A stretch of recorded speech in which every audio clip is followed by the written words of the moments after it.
How do you sync the audio? Do we do a clap or something like that, or you take care of that? I just figure it out when I start editing. Oh man! All right, cool. You know, die hard, I guess. Yeah. Do you know about? I mean, like going to school, we learned about. The clapper is actually like a very functional tool. Because what the clapper does is it shows like a visual reference of something hitting a surface, but then it also records that audio to all the microphones, and it's literally how they synchronize everything. Yeah, if I was more of a professional professional outfit, I probably should and would do that. Yeah. I have a film background, so I remember using clapboards for an actual purpose. When I was 12, I would use them for fun and be like, "Oh, look at me, I'm making a movie." But I would use them for functional purposes, and now here I am, I guess, rewound back to being 12 years old again. That's awesome. So, life is cyclical. Right, totally.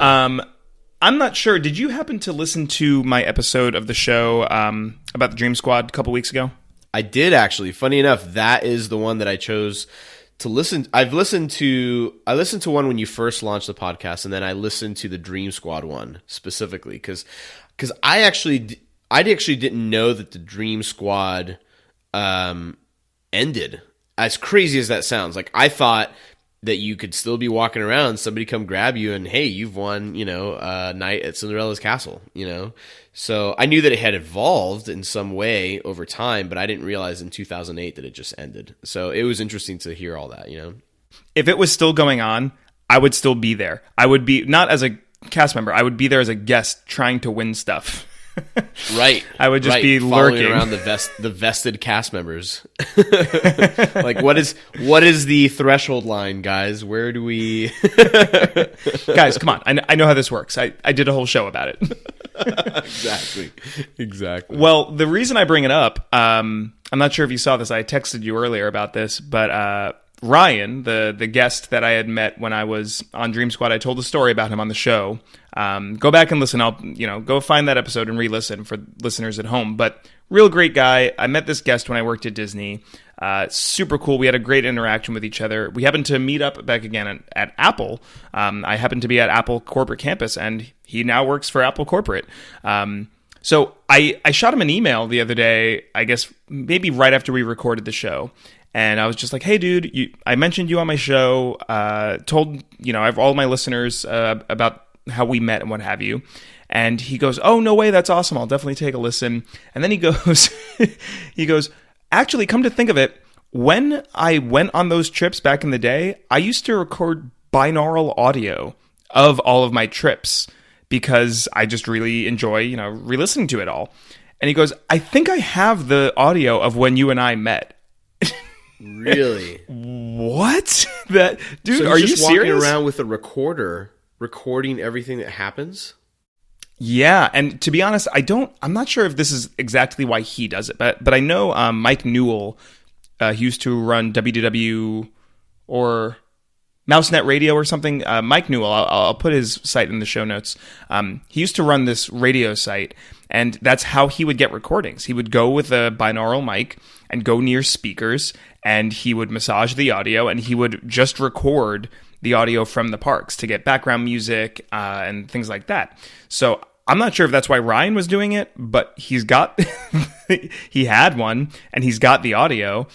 So he told me later this night, I'll try to put it into the show. If I'm a professional editor, I'll put it right here in the show. So we'll see if that lines up. But he told me he was going to send me the files. So hopefully listeners at home get to listen to it. You went to the Toy Story Midway Mania? Toy Story Mania is a blast. Yeah. I've been on it, I want to say 12 times by now. Nice. We had cast previews. Yeah, I know. It was like 2 weeks ago, right? Mm-hmm. Yeah. We also did have I was a playtester. Oh, good. About a month beforehand the cast preview, so yeah. I wasn't allowed to say much to my friends. Yeah, I understand. Trust me, I work for a company that's just as secretive about stuff. Okay. Apple. Oh, wow, do you really? Yeah. Awesome. I am a huge Mac fanatic. Oh yeah. See, I'm a Disney fanatic. That's why I'm here, and I can't convince any of my any of my other specialist buddies to go with. Wow, oh man, see, Apple and Disney are huge. I know. What I actually just heard, I'm a huge fan of both companies. Yeah. And, I mean, that's heck why I'm working here. Yeah. But I heard could. that Jobs was here the other day. Really? No way. Someone told me, and I wouldn't be surprised. No, he's a huge. He owns enough stock. I hope they give him his own pass. Oh yeah, that and the fact of Toy Story opening. I mean, Yeah. Him and Pixar and everything. Yeah. I'm assuming he's like thinking about new rides that do with Pixar, but obviously just checking out Toy Story Mania. Yeah.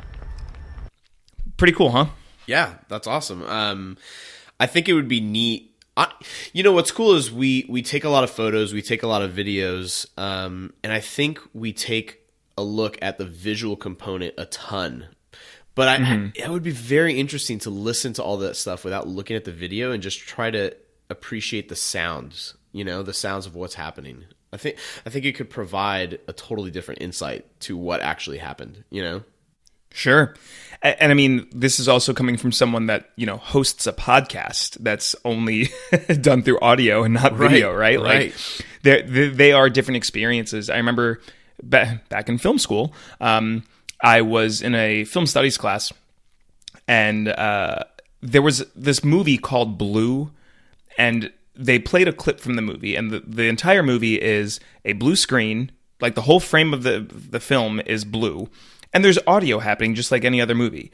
It's basically a bank heist movie, but all you see is the color blue. You never see a frame of a human in it. And the debate was, is this a movie? Is this art? Is this a film? And there was someone in my class that I had a lively debate with that was arguing this is not a movie. In his eyes, a movie is actors and actresses and special effects and explosions. And my argument was, it might not be a movie that I want to watch, right? But it is a movie because that color blue wasn't picked arbitrarily. Like whoever the director was chose blue very intently, and they made a creative decision. I don't really enjoy that creative decision, but I mean, it could have been called green, and it could have been a green color. I don't know. And what type of emotions would you have elicited? In a way, it meets the criteria, right? Because a movie is going to have audio and it's going to have video, and ultimately, at the end of the day, I guess that's a movie. Sure, and you're right. It may not be a good movie or a movie that we want to watch, but I guess technically, it's a film. It's a movie. They could have released it as a podcast. I mean, and audiobooks are, I know, or even just like investigative podcasts or fictional podcasts are becoming a really strong medium. I mean, Disney even, I should say Marvel, of course, underneath Disney, released that podcast, The Long Night, the Wolverine show. Have you heard of that? I haven't. No, I haven't. It's really interesting. I only listened to a few episodes, but it's a obviously fictional. It's a fictional podcast, but you're listening to these two FBI investigators that are trying to find and investigate these mysterious deaths and murders. It's very grisly, but it's really all about Wolverine. So it's not like this podcast of you and I talking to each other. It's very produced, and there's sound effects, and there's actors, portraying characters. It's interesting that somehow we've landed on this topic because it has brought me back to my childhood. There was a radio station that we used to listen to as kids, and they'd have this thing called Adventures in Odyssey. Oh, yeah, I think I know that. And it's literally that. It was just like the radio for 30 minutes would go through this like produced audio script, and it had voice characters and it had all this stuff. And as a matter of fact, fast forward to now, when you think about podcasts, I think most people are thinking NPR, TED Talks, interviews, discussions, comedy hour, whatever, right? But one of my favorite podcast companies is called Gimlet Media. Have you ever heard of them by any chance? Yes, very well respected. Yeah, big, they got their start with what? Startup? No pun intended. Yeah. But if you listen to a lot of their stuff, like Startup was this sort of, documentary style thing, and again, very real life and so on and so forth, told a story that way. But now they've got a lot of podcasts that are fictional podcasts where they go through a whole production, and it's basically a movie, but without the video component, Yeah, It's funny because, again, life being cyclical, just to make a callback, like, that's what radio talkies were. Before TV, like, people would sit around a radio and listen to, what was it, Little Orphan Annie and stuff like that, like back before televisions were widely distributed. So I think all of those different sensory medias, I love them all. I love movies. I love audiobooks. I love podcasts. Right. For sure. Well, I thought this would be a good time to introduce my very special guest this week. Sup Nerds. This is your average Disnerd host, Danny Bogue. Last week, we had some conversation about conservation in Orlando and around the world, and specifically with Disney. And this week, I wanted to talk a little bit more about Orlando, the city. And I couldn't think of nobody else that could possibly be like the mayor of Orlando other than Buddy Dyer himself. But my good friend, Dave Diaz from RedFork Marketing. Dave, how are you? Hey, I'm good, Danny. Thank you for having me on the show. I really appreciate it. Should be a lot of fun. I know I pump you up like that as though you're on a game show, so no pressure. I know my head is so big it's hard for it to continue to sit on my shoulders at this point. Thank you for that. Thankfully this is an audio form, so we don't have to see the video of that. Well, real quick, before we get into the main topics of the show, I wanted to just quickly have some follow-up from last week. So the last episode, as I said, was all about conservation, and Kristen and I were talking about different things that Disney has done. One of the things they were doing was removing plastic straws and forks. By the way, have you survived going to Disney without plastic straws? Are you okay? Yeah. Do we need a relief fund for you? You know what's so interesting is, for a while now, the water parks have not had straws, right? And we really enjoy going to the water parks as a family, especially in the summer. The parks can get so crowded during the summer that the water parks tend to be a really good option. But, because of the filtration system, they've never allowed straws there because it can get stuck in the filtration system, cause all these really big issues. And so we were very, very familiar with that concept. And actually, when we went to Animal Kingdom, they used to give you those paper straws, and I remember hating them. They would literally disintegrate in your drink, and you just couldn't use them for very long before they were basically toast. But yeah, it's interesting, and I know that turning down plastic straws at a restaurant is not going to resolve the entire plastic problem, but ultimately, it's an awareness tool, and it's great that these big companies are hopping on board and trying to make that difference and trying to bring that awareness to people, But yes, I have certainly survived without straws, certainly.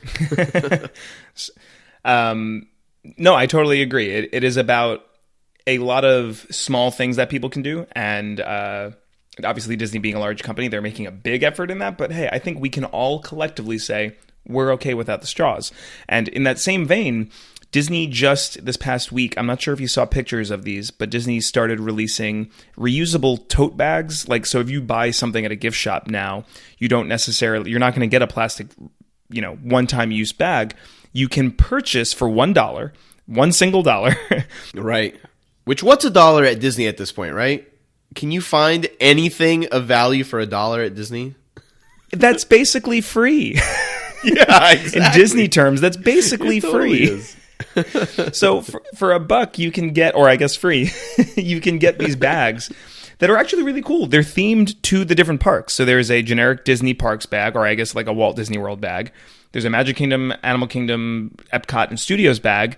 And I'm over here I want to go get one for my grocery shopping because they're $1. Because if I go to Whole Foods and try to buy a reusable bag, they're like $12. So thank you, Disney, for providing an actual affordable way to do that. Right.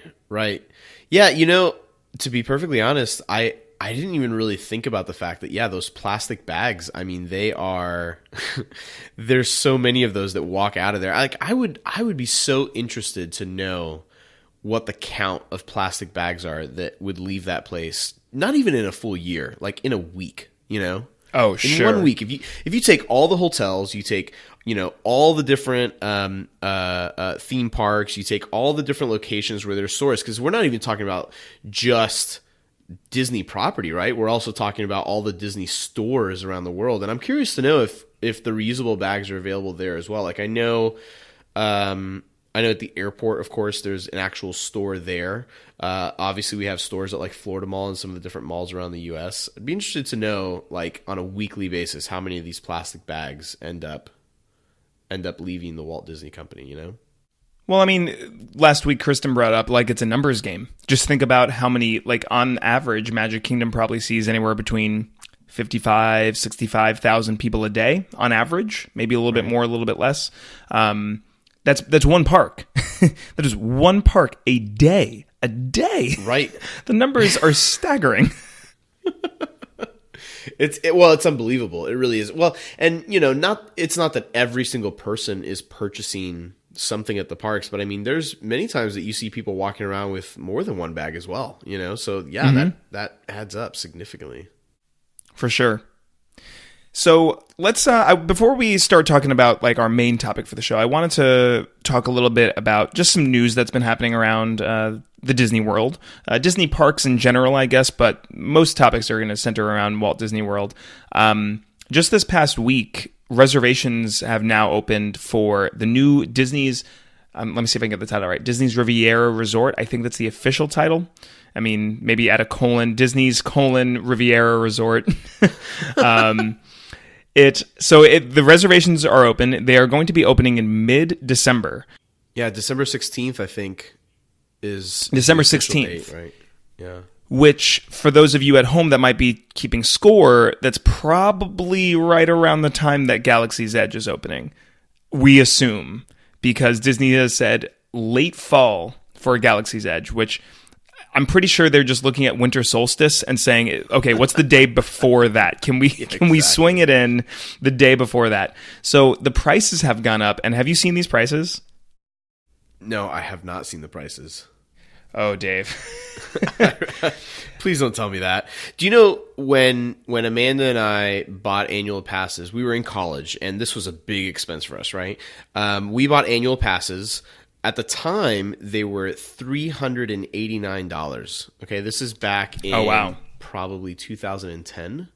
Okay. And that may have even been with like a AAA discount or something. But regardless, $389. And for $389, there was not a single blackout date on that pass. Like that was the go all out pass, right? Sure. Included parking because at the time, like some of the passes didn't include parking. And for you to tell me, Danny, that prices could continue to rise when that same pass today is what, $900, close to $900, oh, or even sure, more with taxes. I mean, that's just crazy. And by the way, I have a theory about this. If we have time on the show, I'd love to talk about my theory on these all the price increases and all of this with Disney. I mean, go for it, because I've got my own theory. Let's compare. Let's see. Let's see where we're at. All right, and then we'll have to get back to Riviera Resort. So I'll keep it a little shorter. My theory is that Disney, right, operates as an enterprise. Like when people think about Disney, especially if you live in Orlando, you're thinking theme parks. But we can't just think theme parks, right? We have to think ABC, ESPN, which of course is the redheaded stepchild of Disney at this point. But we're also thinking all of the movies, right? Like we're thinking Marvel, and then we're thinking merchandise. And I mean, there's just an entire conglomerate of products and even services now, right? With the new streaming service launching from Disney, there's just an entire like basket full of things that they offer. And my theory is that Disney has realized that in order to compete, and not just compete, but blow out any potential competition at all in the theme park sector, that they have to start dividing the resources and the services and the products that they have between different classes of people. And I think that Disney has decided that that the top 10% or top 15% of America are the ones who are now the target for Disney. And I think that there's a little bit of frustration and even anger from those who have really been a part of the parks for a very long time. But if you think about it, for for decades, the parks didn't change, right? The food wasn't great. And when things broke, they were just broken and they weren't resolved, right? And so now we see a totally different Disney where like, yeah, the food for lunch is, upwards of even $15 a person, which is just crazy, right? You think about it, you go to any other fast food chain, because that's what you're getting for the most part is fast food, right? Fast food stuff. You're going to pay, $6, $7, $8. Here you're paying basically double, right? But the food is better. The attractions are better. The interaction around the park is significantly better. There's a lot more things to do. And so my thought process is that these price hikes are there to put new things in place. Unfortunately, what it's doing is it's changing the target. It's making Disney focus on a different group of people. But at the same time, Disney's realizing that they have other products and other services that will still cater to the majority of Americans, right? Because I don't know if you saw this, Mickey bars are going to start selling at grocery stores, right? So that is a clever way to bring something from the parks into somebody's hands who can't necessarily afford to go to the park, right? So that's a very simple example. And so ultimately my thought process here is that Disney is now starting to target their products and services to smaller demographics, to groups of people that are better tailored for Disney's end goal, which of course, we may see this as like the world's evil, but the purpose of business is to make money, right? And so that's what Disney's doing is they're finding new ways to make money. Yeah, my theory is not that far off of yours. I think it's very similar. So you look at how busy the parks are. I think Disneyland's a really good example. For those of you that have not been to Disneyland, it is physically a lot smaller than the Magic Kingdom. There are similarities. There's a Main Street and there's a castle and sure, there's a Space Mountain. But physically, just in terms of square footage, it is not nearly as large as the Magic Kingdom. And yet somehow has more attractions inside of it. How is that possible? It's less stores. That's what it must be. Less gift shops, less stores. Oh, Dave, never underestimate Imagineers. They can find a way to keep that store quota high. Right. But so when you go there, one of the biggest problems that Disneyland has as an organization is the amount of annual pass holders they have. They have so many annual pass holders. It's crippling them. So what they've done is they've more or less been raising prices on their annual pass to drive them out. And I know that there are hardcore Disney fans, myself included. Like you and I just talked about your annual pass, and heck, my annual pass too. They are starting to get higher because physically there's just not as much room at Disneyland. They need to do something in order to thin out the crowds, because for those people that do go, like if you charge $99 to get in and everyone and their mother goes, well then no one has a good time because we're all surrounded by 50,000 other people in Disneyland. Whereas I think what they're trying to do, at least there, is price higher to hopefully mitigate some of those crowds. And we're even seeing that Disney's starting to do tiered pricing depending on the time of year. So kind of like airlines, like, hey, Christmas time, really high prices. Whereas, let's say, I don't know, February might not be as bad. Whereas previously it was just all the same flat cost. No matter what day of the year you showed up, you paid the same cost. So I'm still, in my opinion, the jury's out in my own head as far as to whether or not I think that's a good idea. But they have to do something about the crowds. In the long term, they're building more hotels. They're building new attractions. Maybe, expansions of lands. Like look at Galaxy's Edge. That land is going to be pretty sizable. They are building more, but that doesn't happen overnight. What can happen overnight or in a much shorter term is a change of pricing structures to hopefully slow down the amount of people that are showing up. Well, and it's interesting that you say that because that's certainly part of it. Is making sure that, it's the whole supply and demand thing, right? Like if you have way too much demand, well, then you have to make sure to cut back your supply, right? And the best way to cut back your supply in Disney's instance is because there's two different options here, right? They can literally limit the amount of annual passes and put people on like a waiting list. Think like getting tickets to your favorite sports team, right? Like there's a specific amount of chairs in that stadium, and if you do not become a season ticket holder, then you have to be on a wait list, and then that's it, right? And so this is why my theory is a little bit different, I think, and still kind of similar at the same time, where yes, like Disney does have to limit the crowds, but interestingly enough, I heard through the grapevine, so don't quote me on this, that Disney, in the process of raising their prices at Disneyland, actually got the reverse effect. Because and this is from somebody who worked out there, who is very familiar with the daily numbers and that sort of thing, right? But what ended up really happening in the first big price jump out at Disneyland was that people renewed, but they felt that they needed to use their passes more because they were more expensive.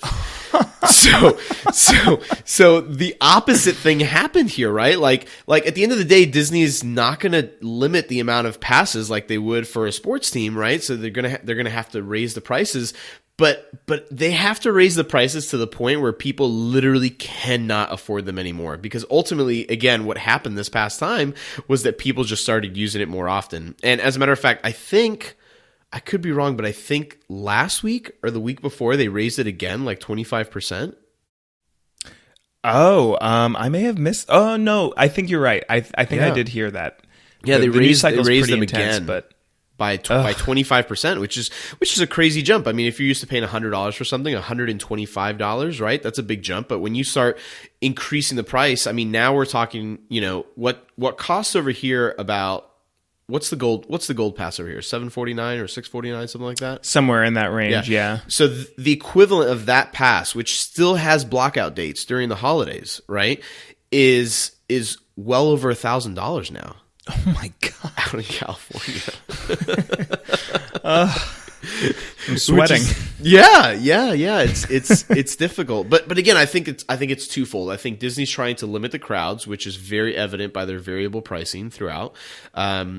And then on the other side, I do think, if you start to look at the amenities, right, you start to look at the hotels, like we're not seeing a bunch of all-star type resorts going up, right? What are we seeing going up? We're seeing DVCs, we're seeing these like really high, like, the deluxe resorts being built, expanded, which is part of my theory, I think, which is that Disney, I think, is targeting a different crowd, Well, I mean, so all of that being said, let me tell you the prices, because I think you're right, at least in regards to this resort. So the Riviera Resort is going to be located on the property, ostensibly, of Caribbean Beach. It's within that plot of land. You know where they used to... So Caribbean Beach, you would drive in, and there would be a little bit of a roundabout, and like there would be a main lobby area. Mm-hmm. That's all been demoed, and that's where it's going to be. It more or less is there. Like I've been to Caribbean Beach recently, and there's this giant tower. Yeah. Okay. So I driving by, I mean, it's impossible to miss. It's literally in your face. Like if you're driving through the area, you're gonna look at this monstrous thing. But what's so interesting is up until just today, when we were talking about this just before the show, I mean, I had absolutely no idea where Riviera Resort actually was, because when you think about the other resorts, what they're doing is they're essentially like the Animal Kingdom, right? Animal Kingdom Lodge. The DVC is still associated with Animal Kingdom Lodge, but nowhere on the Disney website is Riviera Resort like even associated with Caribbean Beach at all. Like there is nothing that shows that it's associated. It's literally on the property. You have to drive into the Caribbean Beach entrance to get to this resort, but it's not associated with that resort at all. And I think that's very intentional, because the same thing is happening with Coronado. They've got Gran Destino Tower opening up over there in July. And I think that's extremely deliberate, because the pricing is nowhere near the same.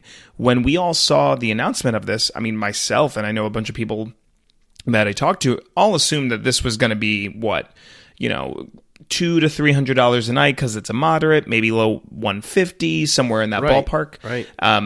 So the prices of the room, I'm looking at a studio room right now. So bear in mind a studio. Think of it's because you're right, it's DVC. Studio room, $561 a night. Holy 500. So that is a studio. A deluxe studio with a standard view is $781. A deluxe studio with a preferred view is $892. And if we really start looking towards the 3-bedroom grand villa, $3,695 a night. Holy smokes! Well, see, and this is part of that same thought process, right? Like, this is built on a moderate property area. Excuse me. This is built on a moderate resort property. I think the Skyliner is probably a saving grace that at least they have that type of transportation. But you know, when you think about these really expensive DVC properties, you think monorail resort, or at least I certainly do, right? I think Polynesian, Grand Floridian, the Contemporary Bay Lake Towers, right? I don't think these resorts in these other like distant areas. But then again, the views are fantastic. Have you seen some of the mock-up pictures for this? Oh my God, yeah. It's a tower. It's a giant, probably north of 10 to 12 story tower. And Jim Hill has been saying for a while now, over at the Disney Dish Pod, that Disney's goal is that there's going to be a rooftop bar / restaurant called Topolino's. And their goal is they want you to, number one, stay at this resort, and 2, go to this restaurant so that you can see the new Epcot fireworks that will be debuting in a couple years. Because they know that this is in a prime location. It's a central location. Heck, if you've seen Studios' fireworks, you can probably see those too from the top of this place. It's pretty spectacular. Yeah, and on the renderings you can see that there's, you know, they say they call them the nighttime spectaculars, right? And that's what they're addressing. Is they're addressing Hollywood Studios and Epcot, which is really interesting. Have you noticed that sometimes the shows are almost synchronized at the same time? Have you seen that? Yeah, I've been at Epcot before where while I'm watching Illuminations from, say, Mexico or from, you know, the main entranceway into World Showcase, you can see in the background fireworks going from Studios, and it's almost like they're supposed to be going at the same time. Right. Well, and that's what's so interesting about this resort, because it's literally sitting at a catty corner angle, but yet in between the two parks. So theoretically, if these fireworks are going off at the same time, I mean, you could look left and right and see both of them at the same time from this resort. Oh, I never considered that. And I mean, if you are but steps away from your bedroom, I kind of understand the $500-$600 a night. I think it just took a lot of people by surprise because it was on the property of a moderate, and that just I did not expect that number. Now, granted, there's a couple of things. It's in the middle of December, so those prices, like, those are the only rooms that are available right now. So those prices will be inflated simply because, as we discussed earlier, at Christmas time, you're going to spend more to go to Disney than you would normally. And then on top of that, the giant Wookiee in the room, Galaxy's Edge, that entire expansion is going to really, I think, change the property. So considering that would be opening a week, 2-3 weeks at most, I think, prior to this place opening, I think that has a lot to do with it. Now, I don't expect these rooms to come down to $99 a night, but maybe not as high as $561 on average. Do you know if there are any other do you know if there's any other DVC expansions anywhere else on the property that are not associated with deluxe resorts? That are not associated with, no. Because the only ones that are in it's the Wilderness Lodge one, and then it is the Gran Destino Tower. So yeah, they are only doing DVCs with deluxe resorts. Right. So this will really be the first one outside of the higher end resorts. And then I think the next one that, you know, technically I don't know if you could call it a moderate resort. I don't know what its classification would be, but the next one would be, I guess, Fort Wilderness. Certainly the prices are much less expensive there because you're literally paying for a plot of cement, you know, in many cases. But I mean, the cost is negligible to the company because they already own the land, and sure, there are development costs and what have you.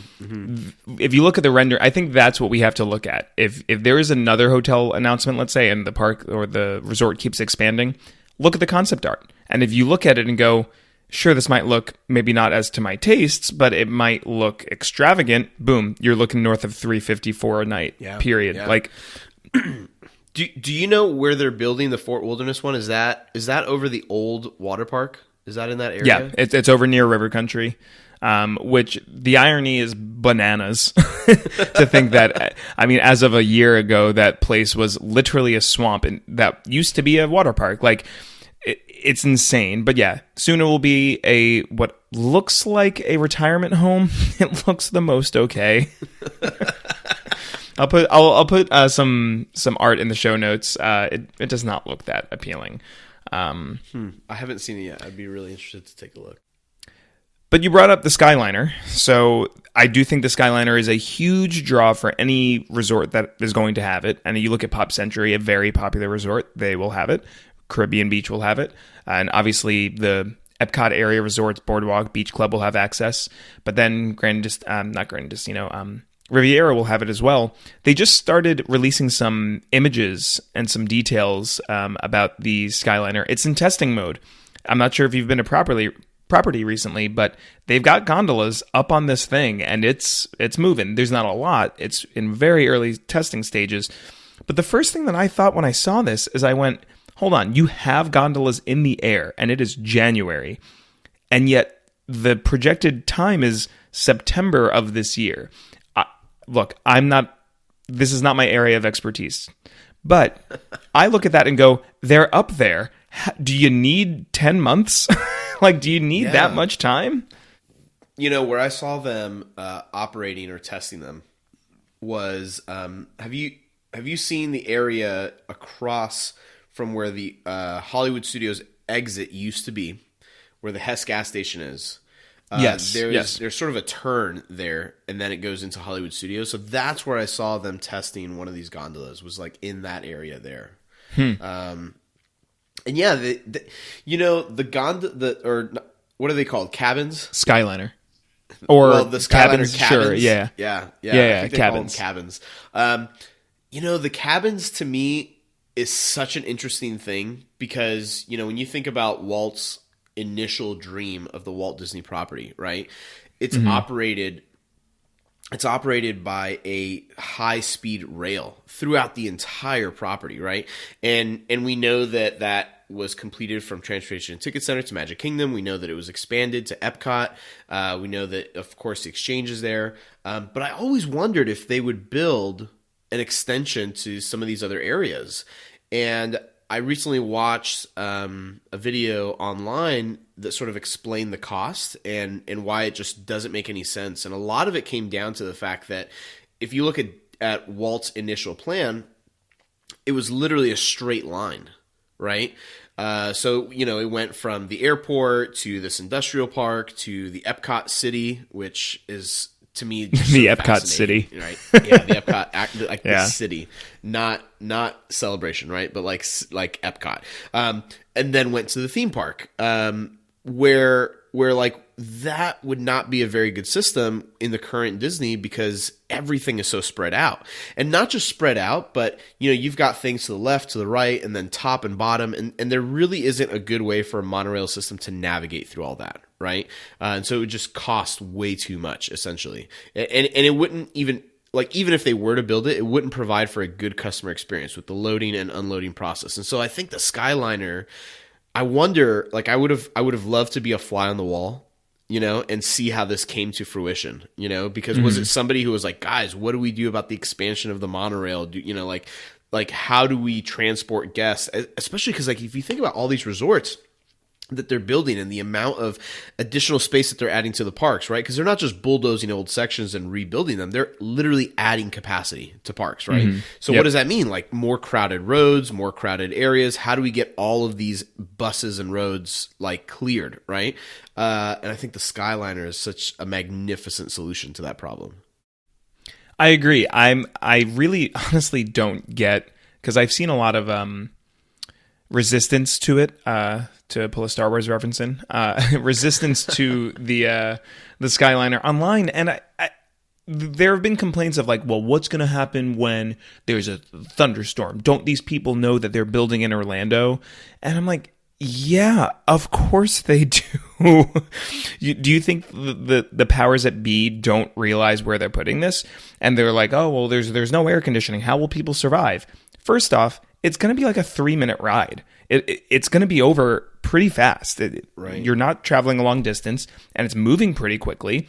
You're really going to be over with it pretty fast. So a light breeze will be plenty. Like I guess my whole point is, when I see the pushback on it, I go, look, guys, this is not their first rodeo.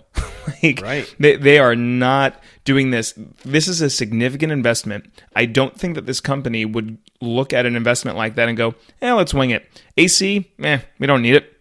It's a lot of money. And if I'm buying a car, or heck, if I'm buying an iPhone, if I'm buying anything of significant worth to myself, I research the heck out of it. Got to make sure your iPhone has AC, you know? Did you hear that's what's coming in the next iPhone? AC. There's just gonna be a little fan. Exactly. It'll be great. But yeah, like I just don't think that they would do this without thinking about it. So I'm super excited, if for no other reason other than I'm really excited to do a bar crawl, because you start in Galaxy's Edge, you start at Oga's Cantina, you grab a drink there, you Skyliner over to Riviera Resort. Oh man, I've got this whole game plan set up. I'm pumped. Well, and ultimately, that Disney probably has this planned out too, right? Because they have what is it? The Highway in the Sky, resort trip for what is it? What is it that they do? It's like a bar package. Oh yeah, they do. It's like, Disney does these tours with tour guides that will bring you around, and they're somewhat scripted, or I guess, there's a curriculum or a regiment to it. They're doing one now, I guess, for maybe a year or so, where they will take you to different restaurants and give you little, I guess, like tapas-size bites of food and, samples of alcohol and drinks and whatever. And I look at that and just go, okay, you guys caught up to what I've been doing for a hot minute. Well, and I'm talking, man, I could be crazy, but okay, so if you go to Polynesian, right, and you exit the staircases and you start walking toward the monorail, the Moana gift shop is on the left, and right after the Moana gift shop, on the left-hand side, adjacent to the window, there is a bar set up there. And I believe, and I could be wrong, but I believe that you buy a ticket, like a drinking ticket, and what you do is you drink at all the different resorts around the monorail loop. I mean, that might very well be it. I just wonder if they would do something like that for Skyliner as well, Oh, I mean, I hope. What's interesting is that what they certainly do not allow on the monorail is for you to bring your drinks. I have learned that. So you must finish your drink, then you get on the monorail. So I'm assuming the same will be said about the Skyliner. But I'm really excited. They released some new art this week. I'll put some pictures of it up in the art. But they're showing images of what these cabins will be displaying. And it runs the gamut way more than I thought it would. I thought we would get a Mickey here, a Minnie there, but we have, I think, every aspect of the Walt Disney Company down to a very small Marvel reference. They are actually putting Guardians of the Galaxy in, because I'm assuming contractually that's the only one they can put in. But they're putting Guardians up. There's a Star Wars one. There's any Disney animated film you can imagine, like you referenced Moana. She's definitely there. I'm really looking forward to the day when we're going to be just walking around, let's say, I don't know, Boardwalk, and you're going to see these Skyliners just up and down, coming and going. It's pretty exciting, but I just wish it wasn't, man, fingers crossed for a June soft opening or something. I want to get on this thing. That sounds awesome. That sounds great. Yeah, I definitely get on it as well. So the only other thing I wanted to bring up before this might be a good transition to our main topic. But did you see that? Well, first off, do you know about the new restaurant at Disney Springs, Haleo? No. Oh, wait. Paleo is the one down on the west side, correct? Yeah. Across the street, across from the bowling alley. Correct. So near AMC and Bongos and Splitsville. It's spelled Jaleo, which I eat paleo. So I saw that. I went, I could probably jive with this. It's just one letter off from my diet. So they're making, I mean, I'm not sure if you saw the menu. There's a version of Haleo in Washington, D.C. And speaking of prices, I looked up the menu. it made my wallet hurt. Really? Jaleo is from Spain, correct? Yes. It's like a Spanish-inspired. Jose Andres is the celebrity chef. It's a really big thing that they're doing now. Celebrity chefs just with Guy Fieri and George from Wine Bar George. Obviously, why am I blanking? The Asian restaurant in Disney Springs. Morimoto. Morimoto Asia. Yeah, all of these restaurants are obviously very celebrity chef focused. So Jose Andres is the celebrity chef at this restaurant. And it's a lot of like, it looks like a lot of paella and just like mixtures of rice and broth and right? I mean, different seafood type things. Reading the menu is like reading War and Peace. It is extremely long. There's so many things on here. So this looks like maybe it might be a tapas situation where you're just going to order a lot of different things that catch your eye. I'm seeing entrees that go as high as $65 and there's one that is $95. Now, are these things that you're splitting with people though? Because yes, some of these are splitting situations. And then there are certain things that are as low as, $10, $15 or so. But what they just recently announced is that, so that's the sit-down restaurant. They are also doing a counter service restaurant attached to the restaurant, just like outdoors. It'll just be like you walk up and get some stuff, but it's going to be called Pepe. And I don't think Jaleo has ever done that. Like I'm looking on their website and they don't have any reference elsewhere. So Disney happened to get an exclusive out of this restaurant chain and they're doing a little experiment. So I'm into that. I'm super into Disney Springs right now because they've got good, if you want to go out and have a nice meal, you can do that. Or if you just want to go and have, I don't know, a burger, they've got pretty decent burgers there too. Or pizza, a place. Yeah, Disney Springs in the past really was, it wasn't a dump by any means. It was a cool place to go. I could see the billboard right now. It wasn't a dump, says Dave Diaz. A dump. Downtown Disney was not a dump. But yeah, I was very concerned when they first announced that Disney Springs was going to focus primarily on retail, shops and food, right? Because I'm just thinking like, man, this is just another money grab. Like they're going to put a bunch of, junky shops and restaurants in here and like whatever, it's just going to be downtown Disney, but without anything else other than shops and restaurants. But I'm very impressed by Disney Springs and the continued expansion of everything that's going in there. I mean, certainly it's curated. I think that Disney has taken their time to fill some of these spots and would rather see it empty for now, as opposed to just having anyone fill it up, right? And I think we see some of the quality that comes in here. So I'm excited to see Jaleo come in. Yeah, the prices do seem a little ouchie ouchie, as my son would put it. I will be saying again, that for sure. If my theory is correct, then that's not necessarily a bad thing for Disney Springs, right? Like if my theory is correct, and then really the target is the higher financial demographic, then it makes sense. It totally makes sense. But you see, this is where I think I hope that the rest of the resort will go, because at Disney Springs, I think it hits a lot of really good notes.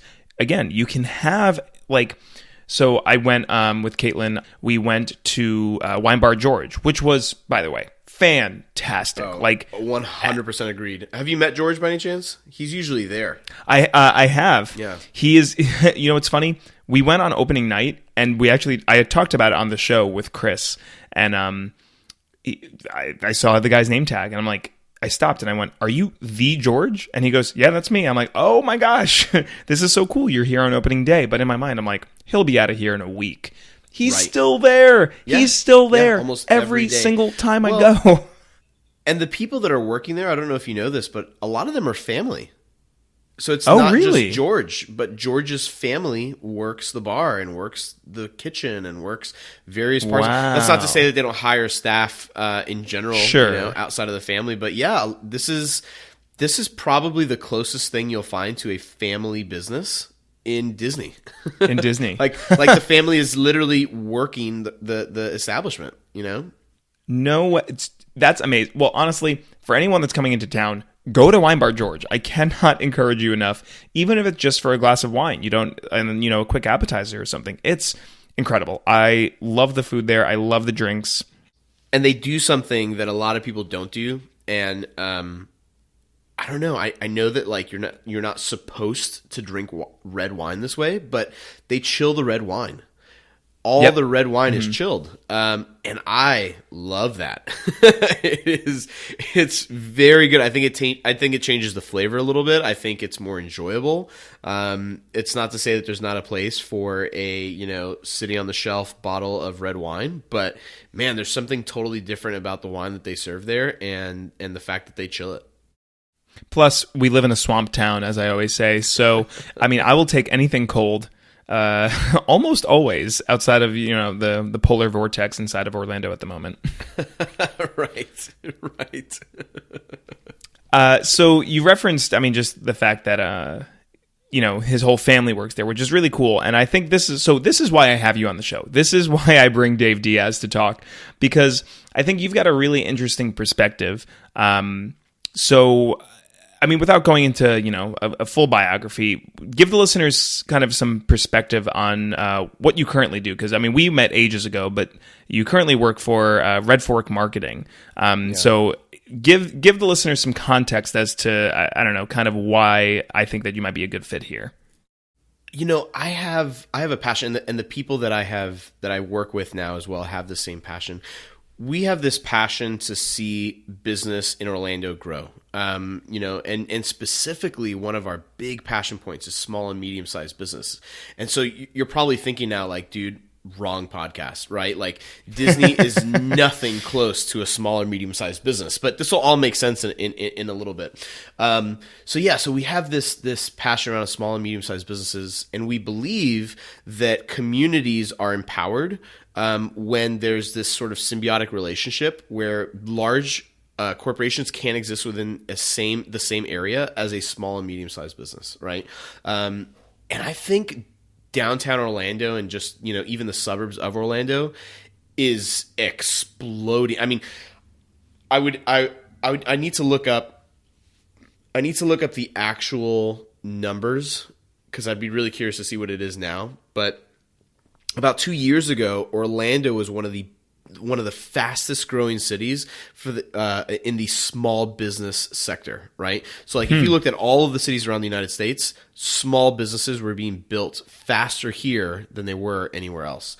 And so anyway, so that is just fascinating to me, right? And you got to ask a question, why, right? Because you hear that these big corporations come into areas and they squash all the little guys and the little guys are gone, right? Orlando is home to massive corporations. As a matter of fact, a lot of the stuff down by Disney, as you drive around outside of the Disney property, which of course Disney itself is enormous, but as you drive around outside of the Disney property, you're seeing Darden restaurants, right? Which is like Olive Garden and some of the other names escape me. Not Red Lobster anymore. They actually are privately owned now, I believe. But you're seeing these large corporations, and then you're also seeing these little guys. As a matter of fact, what I actually do is I'm the director of marketing and founder of this marketing company, RedFork Marketing. And one of our very first customers, we call them partners. One of our very first partners is a restaurant just outside of Disney Springs called Sofrito Latin Cafe. And man, their food. It's their food insane. Is banging. It's so good. It's so good. And I don't say that because I represent them. Like, I genuinely believe that their food is amazing. And if you look at TripAdvisor, they are always within the top 50 restaurants. Get this, not of just the area, but of the entire city of Orlando, over like 3,600 restaurants, right? So you start to ask yourself, like, well, wait a second. I thought the big guys come in, they squash the little guys, and then that's the end of the story. And we're seeing something completely different here in Orlando, right? We're seeing small businesses able to operate alongside these large businesses and succeed and do really, really well. And I think there's a lot of reasons for that, and we can get into that in a second. But ultimately, what I do is I focus on marketing these companies here within Orlando. Many of them, we're starting to branch out. We're now working with a company in Wisconsin. We have another company in California. So we're certainly branching out outside of our own city limits. But most of the companies that we work with are here within Orlando. That's really cool. I mean, the whole concept of, you're right, it's funny because I bring you on to talk about small business. Meanwhile, we're talking about Disney, which is anything but. Right. But yeah, I mean, the relationship is intrinsic, right? Because there are... this city, me as a citizen, you as a citizen, we kind of rely on Disney to a certain extent, just based off of how much. I mean, they are the bedrock. Them and Universal and SeaWorld and all these big corporations. This city wouldn't be what it is without them. Absolutely not. It would still to this day. Because think about it, right? All of the larger cities around the United States are built along the coastline. Many of them. Right. And there's a good reason for that, right? A lot of what people want is to be close to the water, to be, not landlocked. Orlando is probably the most landlocked you can get in Florida. Like if there was a center to Florida, it's Orlando, right? And yet it is a bustling city. It's growing exponentially. And we are a highly visited location, not just in the U.S., in the world, Yeah. So Orlando is what it is in many ways because of Disney, and Disney is what it is today in many ways because of some of the competition that's coming too. Like we can't think, we have to remember too that like Disney did not start exploding the way that it did just recently until Harry Potter came into town, right? Yeah. Like Harry Potter came in and Disney went, wait a second. We don't like competition. We can't have that here, right? And so in many ways, Disney has grown as well, and a lot of the surrounding area has benefited from that significantly. Well, I mean, to that point, I find it very interesting. So when we talked about the Dream Squad. When I lived in Orlando the first time, it was 2008. The entirety of 2008, I was at Disney. In 2009, I moved back to North Carolina, just spend time with family, finish school, grow my career and stuff. And I only moved back to Orlando 4 years ago in 2014, or 2015. So from 2009 to 2015, I left Orlando. And when I came back, it was a different city. Like it's very hard to describe. But in 2008, you wouldn't go downtown. Going downtown was... I mean, no one did that. There were like 2 bars or restaurants. There wasn't a lot to do. You more or less stayed close to the theme park areas. And don't get me wrong, there were businesses. There certainly were. But it wasn't what it is today. Because when I came back in 2015 and people are telling me, oh, you haven't been to Domu yet, or you haven't been to Hawkers or whatever. Like it was a different beast in only a span of 6 years. Right. Completely different. And a lot of people don't know this either, but Orlando is home to, I believe, and I could be wrong on this, but I believe it's the second largest university by population in the U.S., right? Yes. UCF. Mm-hmm. UCF is absolutely enormous. And even they had a rapid expansion plan to get people to come to Orlando, to come to the university. And many of those people have stayed. I mean, I'll give you a perfect example. I grew up in Miami. I came up here to come to UCF, and 10 years later, more than 10 years later, I'm still here, just like I went to school, let's think. I went to school in 2007 is when I started UCF, right? 2007 Orlando, just a completely different world. A completely different world. Mm-hmm. Totally different. And funny enough, I don't know if you know this, Danny. Did you know that UCF is actually built off of the original Epcot model? Oh, really? Yes. No, I did not. Yeah, so quick aside, just because, again, I myself am such a huge Disney nerd, but, take a look at UF, for instance. That's in Gainesville. UF in my opinion, great school, by the way, but in my opinion, it's kind of like the Monopoly man grabbed a bunch of buildings, threw them all over the town, and said, boom, this campus, is a university. Right?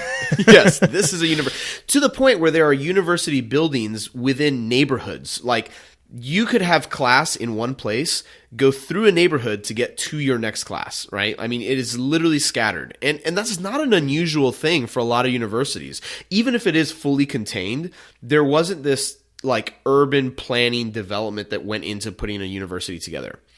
When you look at UCF, it is literally built on the radial system. The student union is the very center of campus, right? It's where everything, like government for UCF, everything happens centrally focused there, right?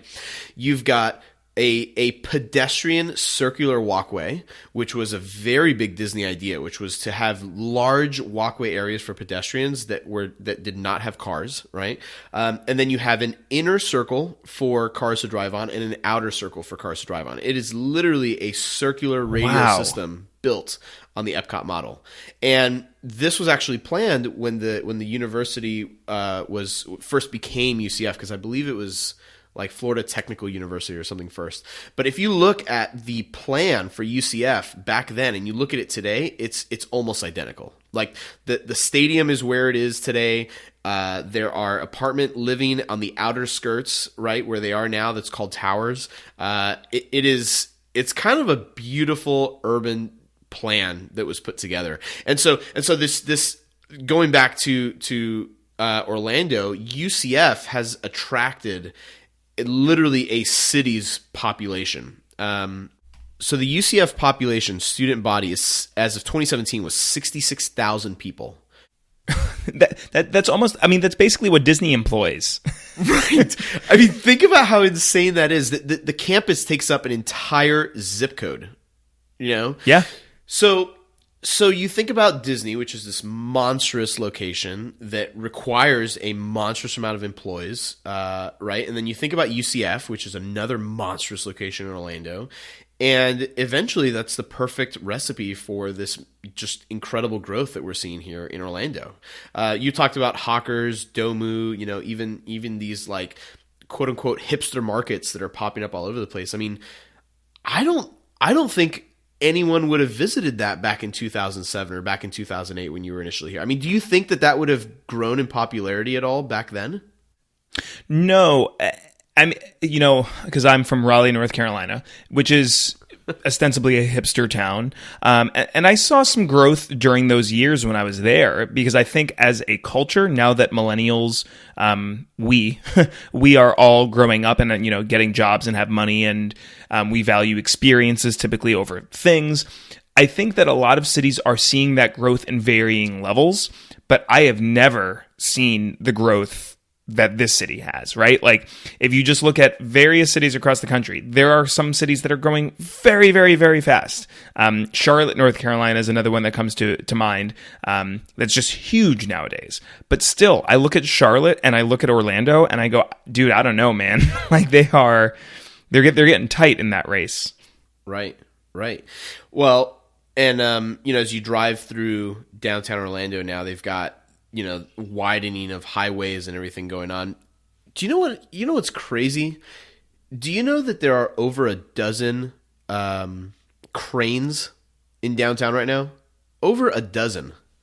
That is a staggering number.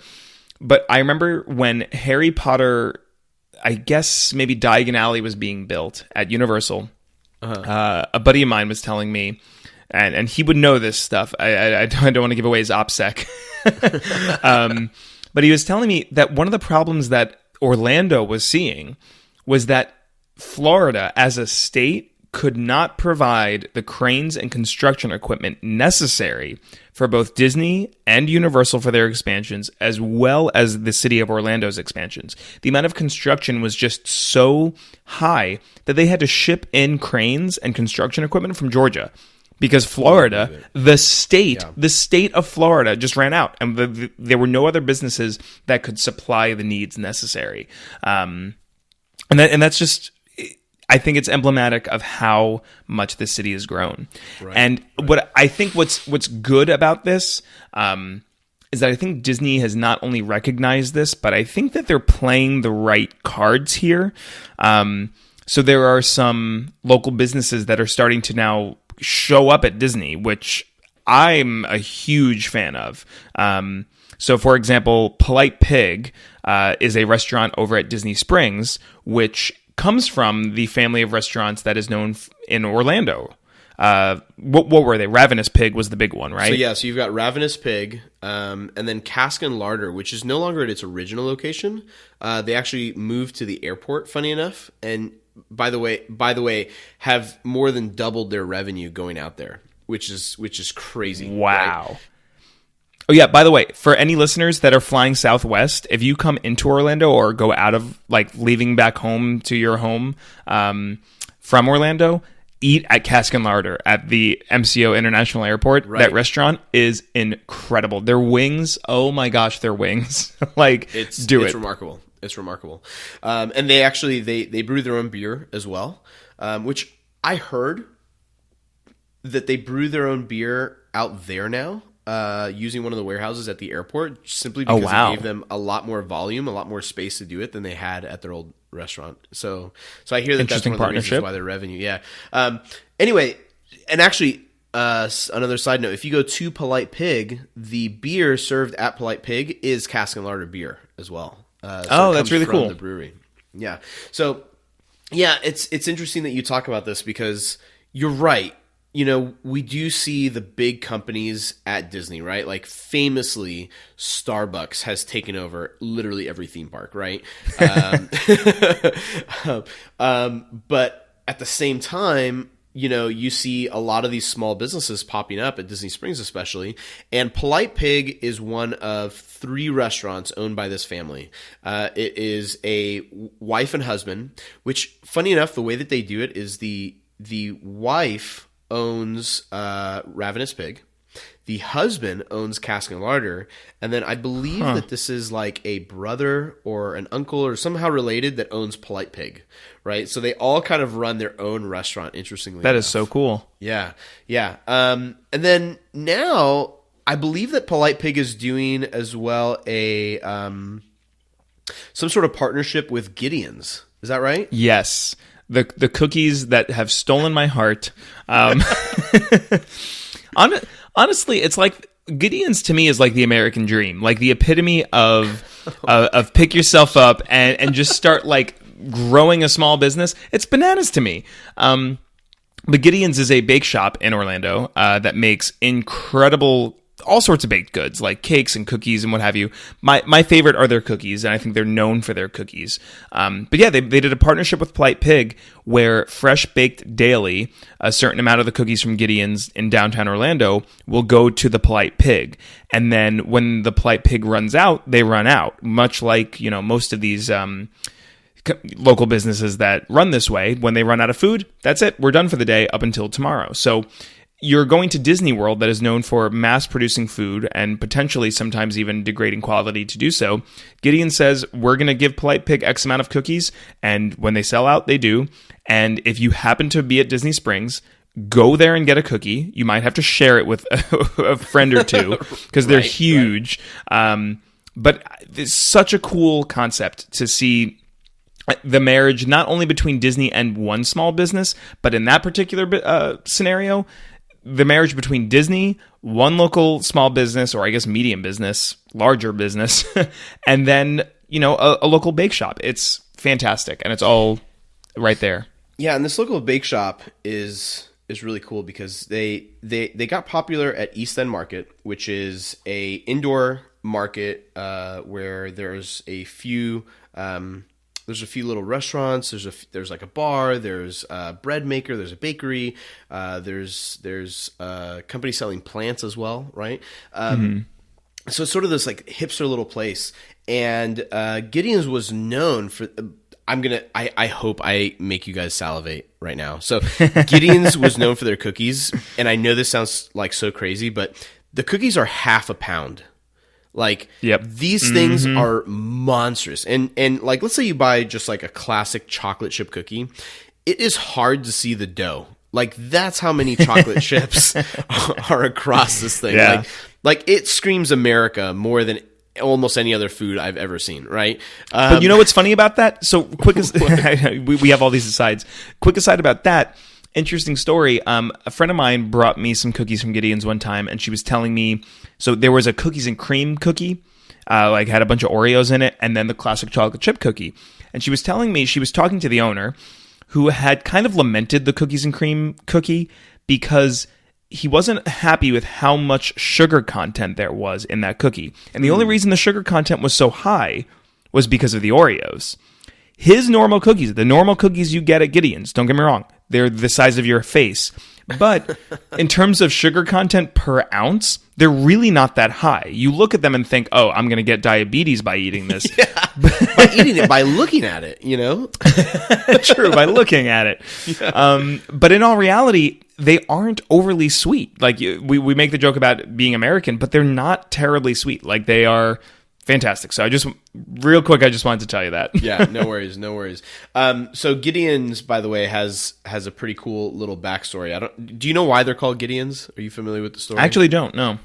So, I'm going to totally butcher this. So in the show notes, please put a link to something that actually explains the story much better. But from what I understand, Gideon's was actually it was an idea, right? There was this guy named Gideon, and he wanted to open up a bake shop. And so he created a book with all these different recipes in the 1800s, okay?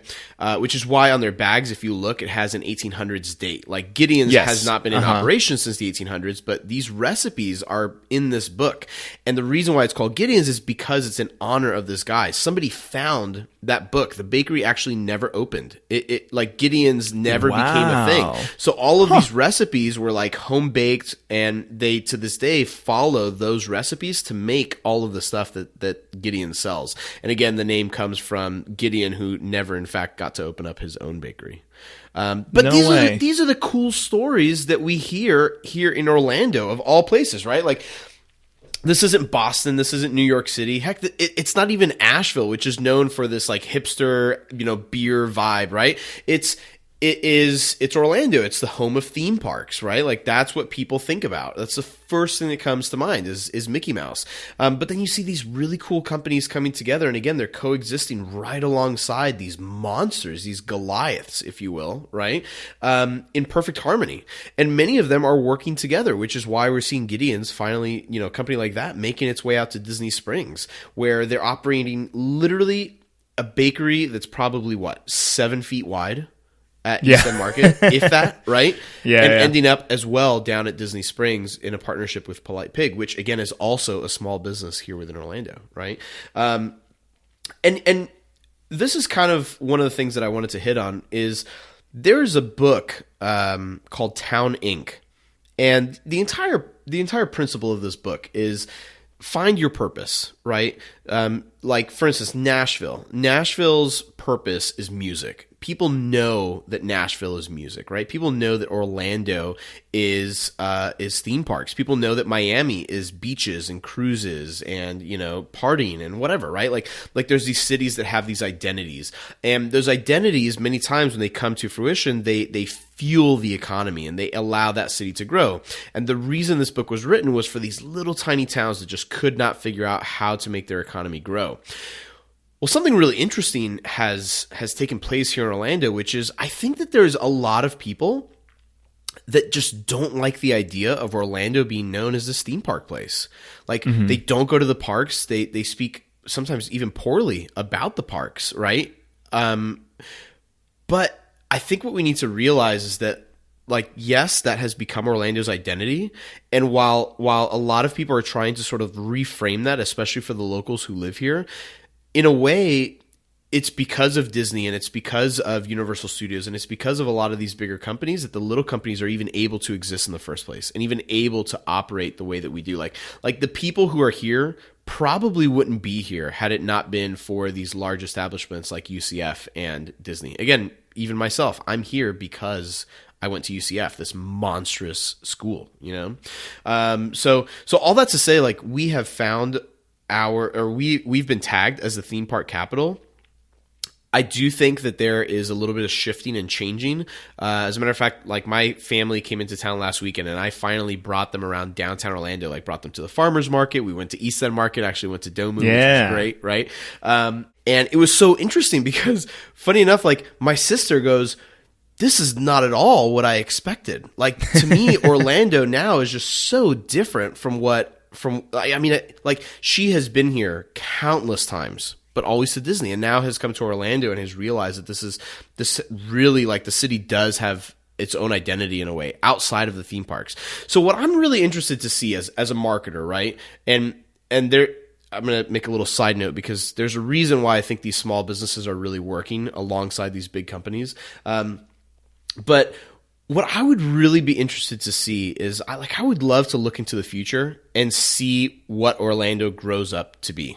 Right? Because Orlando is still growing, and to me, like, it's still in its infancy in many ways, right? Like Disney came in the 70s, correct?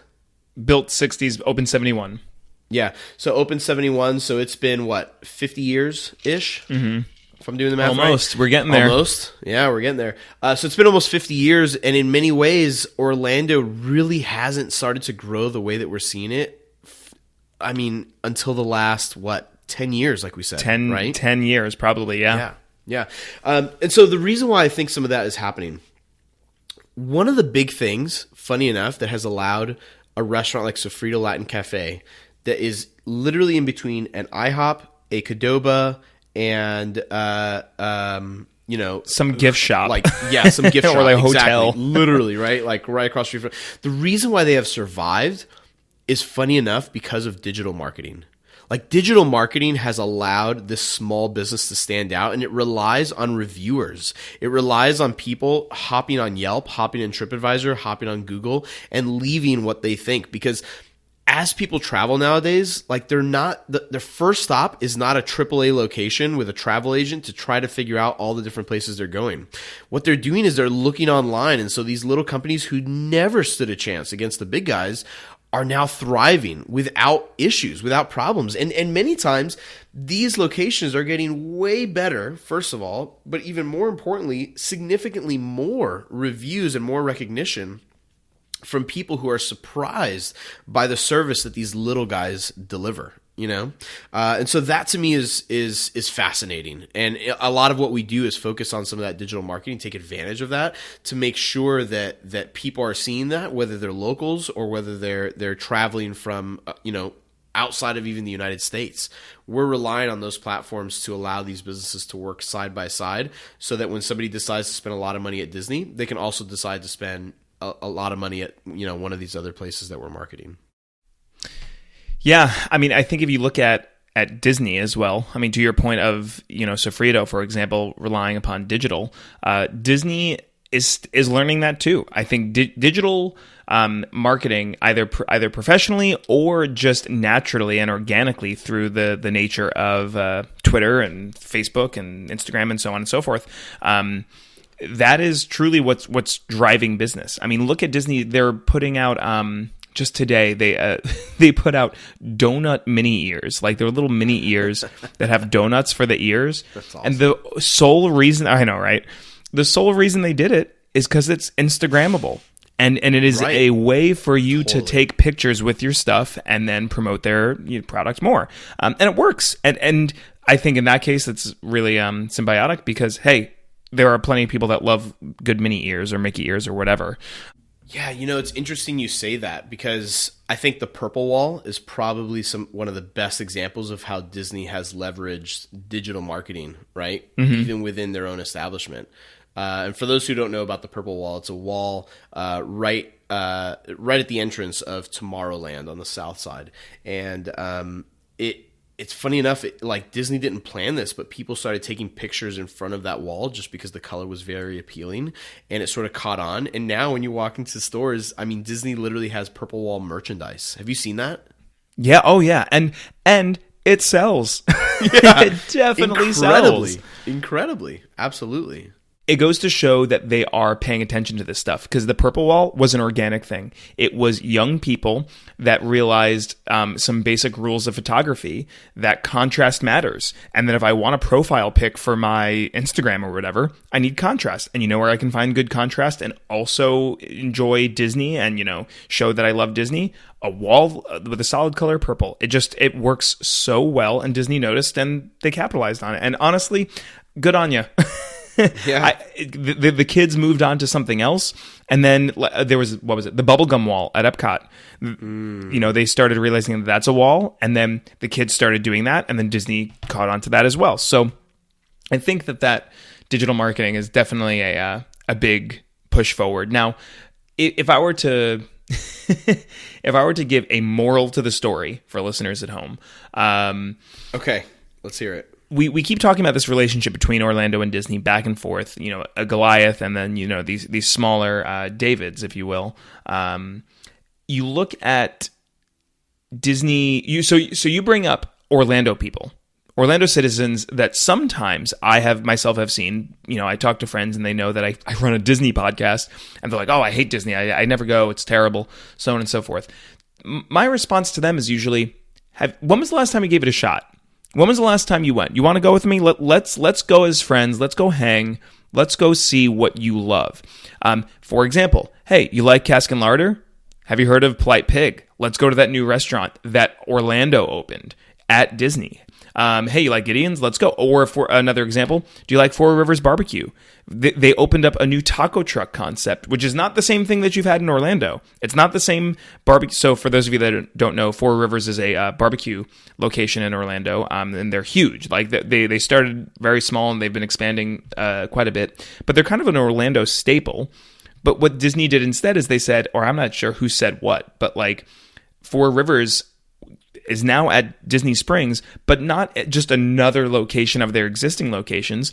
They're doing a food truck that is kind of like barbacoa, more Southwestern style barbecue. Right, like totally different. I mean, it's still the brand, right? Like everything about it is still Four Rivers. But yeah, you go and you try it and you're like, this is not what I've had at a Four Rivers restaurant at all. Which I think entices Orlando people to leave and come to Disney, which I think everyone wins.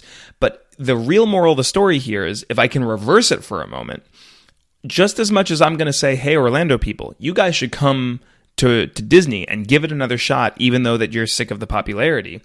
On the same token, I'm going to say, hey, people coming down to Orlando to come visit Disney World and stay on property and do whatever and like go see Mickey Mouse and Star Wars and whatever. Don't get me wrong. I run a podcast about that stuff. I definitely encourage you to do that. Right, but I would also, I would take that further and say, get a rental car just for a day or two or whatever. There's so much to do and see and eat here in Orlando. Take some time. Go online. Go find some good reviews. Go find some places that might interest you and go check it out. It's not far. It's a 10 to 20 minute drive away, and you've got so many good places. I mean, we don't even have enough time in the show. Another example is Alamo Draft House. They're expanding out from Austin, which started as a very small business. Did you hear about this? Are they coming here to Orlando? They're coming to Orlando, and I am so excited. Oh, gosh. I am pumped. I know. I'm so ready. I think they said they'll open in about a year in 2020. Wow. Okay. But Alamo Draft House announced, and they're not affiliated with Disney in any way, but that's a really great spot for you to also find potentially in a trip in the future. I guess what I'm saying is, Orlando people, come try Disney out. Like, for anyone that might be Orlando people that might be listening to a Disney show, give Disney another shot. But on the other side of that coin, if you are coming to visit Disney, don't get me wrong, there is so much to do here at Disney World. But maybe go check out some other stuff around Orlando, because I think, I'm going to make a Simpsons reference. In The Simpsons, they live in Springfield, and they look at Shelbyville, which is their neighboring city, and all the main characters are just like, oh, those terrible people in Shelbyville. Oh my gosh, I can't stand Shelbyville. Anyone that supports Shelbyville is an enemy of mine. And then you cut to Shelbyville, and Shelbyville is really just a bunch of people that look almost just the same as Homer and Marge and Bart and like everyone in the show. They're basically the same people. Right. They just live, 20 miles down the road or something. So that's kind of how I feel about Orlando fans, pure Orlando fans and pure Disney fans. Guys, let's just be friends and realize we both have things to offer. Disney, so much to offer in terms of entertainment. But on the same side, hey, Orlando has a lot to do. So if you are planning a visit to Orlando, come hang out. Come to actual Orlando. There's a lot to do here.